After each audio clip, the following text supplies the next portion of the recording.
Welcome back to Inheriting Saturn. The question at the center of this series isn't really about Bitcoin. It isn't cryptocurrency. It isn't even about founders. It's about something much older than that. Particularly Saturn. It's about, which is my new book, available on Amazon. It's about stewardship. Every system begins with someone, a company, a church, a family, a movement, an idea. Every one of them has a beginning. Someone takes the first risk. Someone imagines something that doesn't yet exist. And that person convinces other people to believe. Now, we celebrate those moments. We celebrate founders because they're visible. But there's another question that we almost never ask, and that is, when does a system stop belonging to its creator? That's the question behind Inheriting Saturn. And I don't think anyone illustrates that question better than Satoshi Nakamoto. Now, most people would tell you Satoshi's greatest contribution was inventing Bitcoin. I don't think that's his greatest contribution. I think his greatest contribution was leaving. Now, that may sound strange, right? How can leaving be your greatest achievement?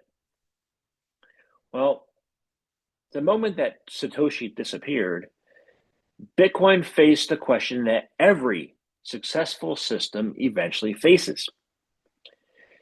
Can it survive without its founder? Now, that's a much harder question than whether you can build something. Lots of people build things. Far fewer build something that survives them. Now, I've spent years interviewing founders, hundreds of them, hundreds, over 600, all from different countries and different cultures and different industries, different personalities indeed. Some were building wallets. Some were building infrastructure. Some were building exchanges. And some were building identity systems.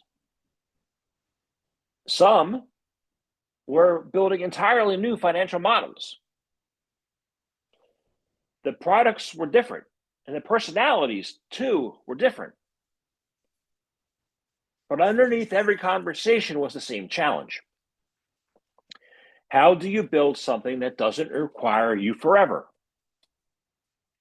Most founders will never think that in the beginning, do they? They're trying to survive.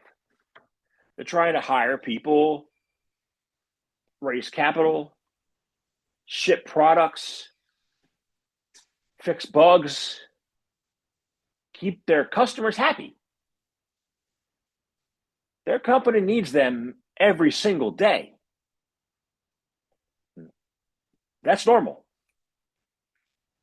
Founders create momentum. But eventually, success creates a very different problem. The founder becomes the bottleneck.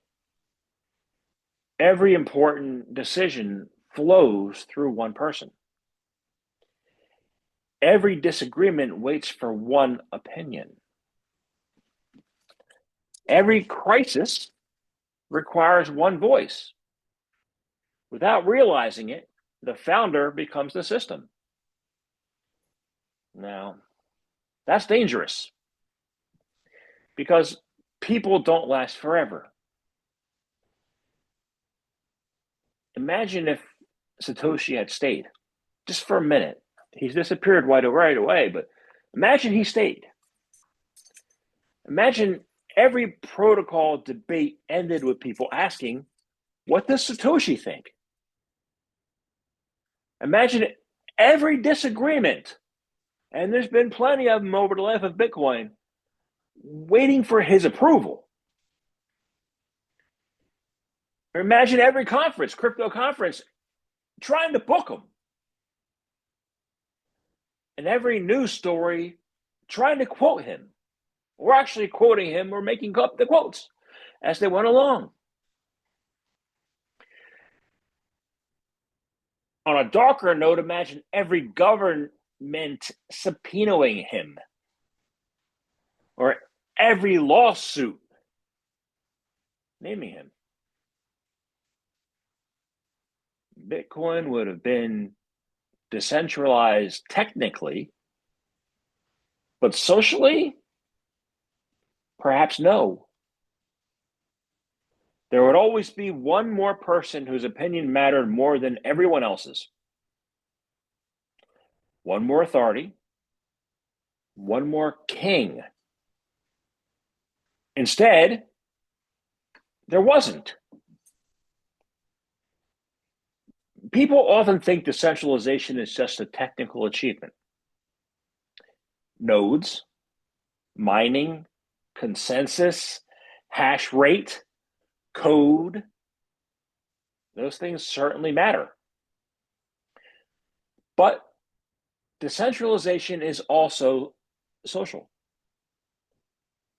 Who has authority? Who settles disagreements? Who describes what the system really means? When there's no founder left to answer those questions, the community has to grow up. Responsibility becomes distributed. And stewardship replaces ownership. I don't think that that's an accident. I think that is exactly what Satoshi left behind. Not just software, not just the Bitcoin blockchain, but responsibility. Now, history is full of systems that never escaped its founders. Companies that collapsed after the CEO left. AIG, my former employer, perfect example. Wasn't the same after Hank Greenberg. Organizations that couldn't survive a leadership change.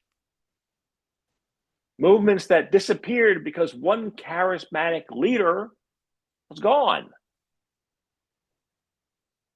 The founder became too important. The identity of the system and the identity of the person became inseparable. That is fragile. Because every human being is temporary. The question isn't whether founders leave.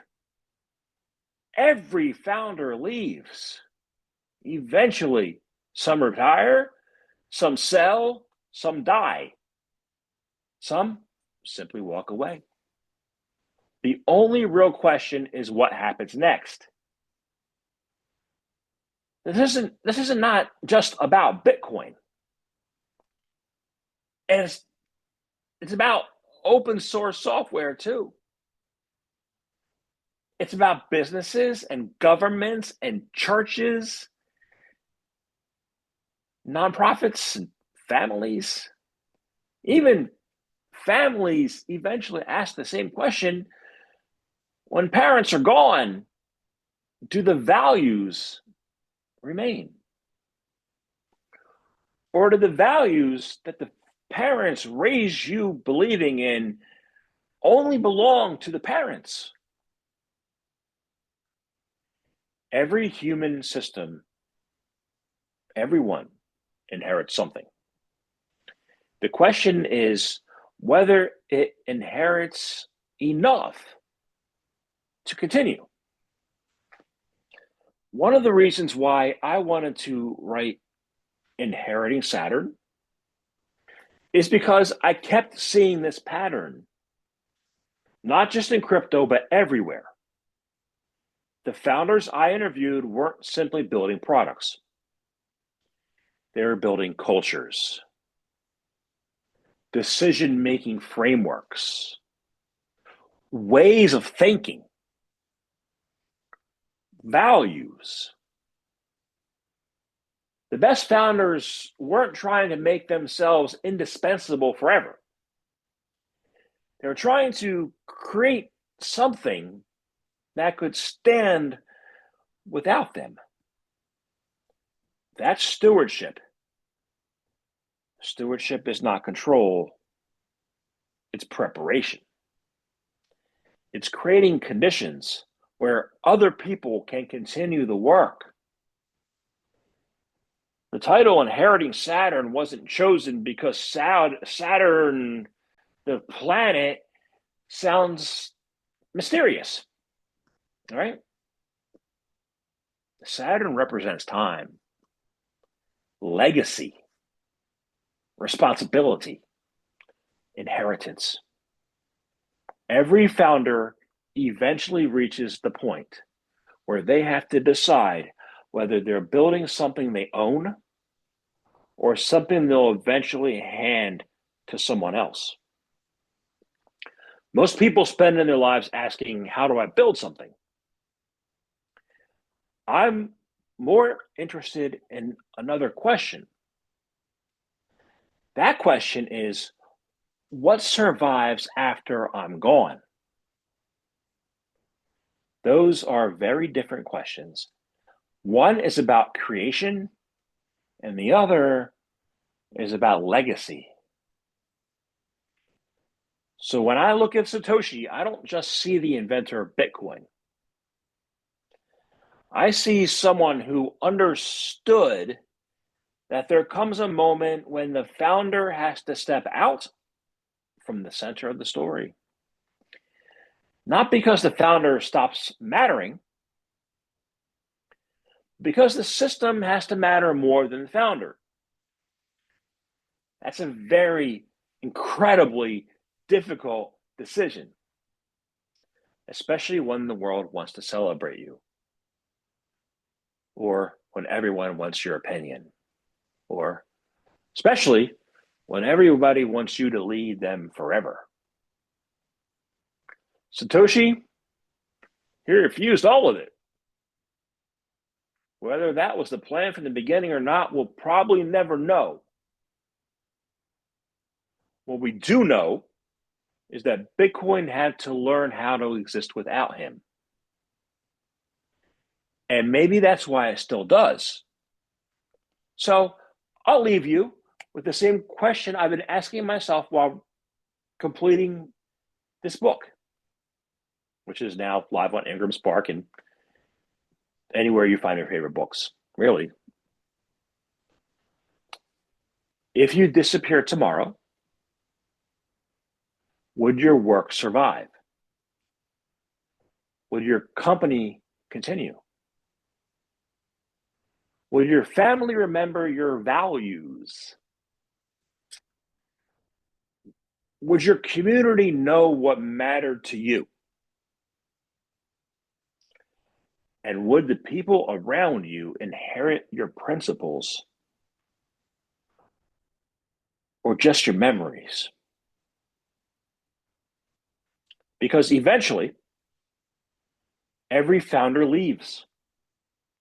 Every leader leaves. Every parent leaves. Every single one of us leaves. The only question is whether what we've built belongs to us or whether we've prepared it to belong to the people who come after us. That is the question behind inheriting Saturn. And I think Satoshi may have answered it just better than anyone ever expected. Thanks for listening. I'll see you next time on my next installment of Inheriting Saturn, and we will go into the next 4 founders. We've already talked about my Mount Rushmore of Jupiter: Charlie Lee, David Schwartz, Hank Greenberg, Bill Wilson, founder of AA, and then 4 London builders from last week. And next week, we'll get into 4 more residents of Jupiter before we eventually get into Saturn residents too. I'm excited. I hope you are too. Check out my book. If not, keep watching these videos. I'll give you a synopsis each and every time of who's in Jupiter and then who's in Saturn. Thank you for tuning in.